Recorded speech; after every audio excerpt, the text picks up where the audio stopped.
Praise the lord. దేవుని యొక్క శక్తి కలిగిన నామానికి మహిమ కలుగును గాక. ఈరోజు దేవుని యొక్క వాగ్దానము హగ్గయి గ్రంథము 2వ అధ్యాయము 23వ వచనం యొక్క 2వ భాగము. నేను నిన్ను ఏర్పరుచుకొని ఉన్నాను, కాబట్టి ఆ రోజున నేను నిన్ను ముద్ర ఉంగరముగా చేస్తాను. ఇదే సైన్యములకు అధిపతియగు యెహోవా వాక్కు అని ఇక్కడ రాయబడి ఉంటున్నది. నిజమే, దేవుడు మనల్ని ముందుగానే ఏర్పరుచుకున్నాడు, ఎన్నుకున్నాడు.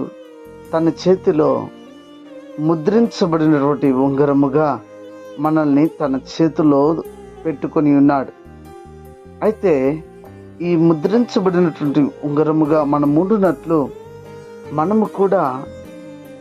మనము దేవునికి ఇష్టమైన జీవితాన్ని ఆయన పెట్టే ప్రతి పరీక్షకు మనం గనుక నెగ్గినట్లయితే తప్పక దేవుని దగ్గర ఉంగరముగా మనం నిలబడతాం.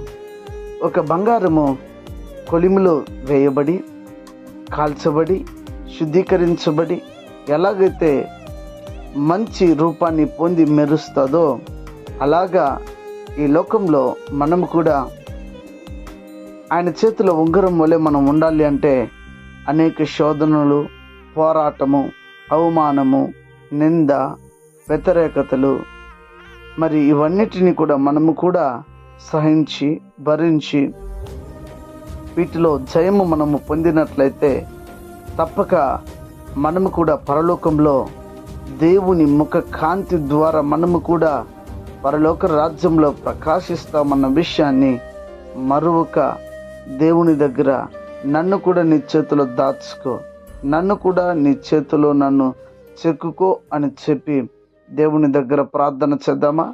ప్రార్థన. ప్రేమ స్వరూపి శ్రేష్టమగు నామమునకై స్తోత్రం.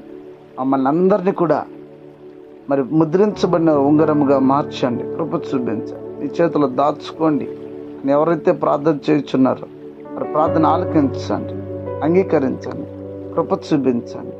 మహిమ స్వరూపుడా, అనారోగ్యంతో ఉన్న వారికి ఆరోగ్యము, ఆర్థిక ఇబ్బందులు ఉన్న వారికి విడుదల, రక్షణ లేని ప్రజలకు రక్షణ ఇచ్చి ప్రతి వారిని నిరాకరణ సిద్ధపరచమని క్రీస్తు పేరిట వేడుకొని నాము తండ్రి, ఆమెన్. God bless you. దేవుడు మిమ్మల్ని దీవించి ఆశీర్వదించును గాక. ఆమెన్.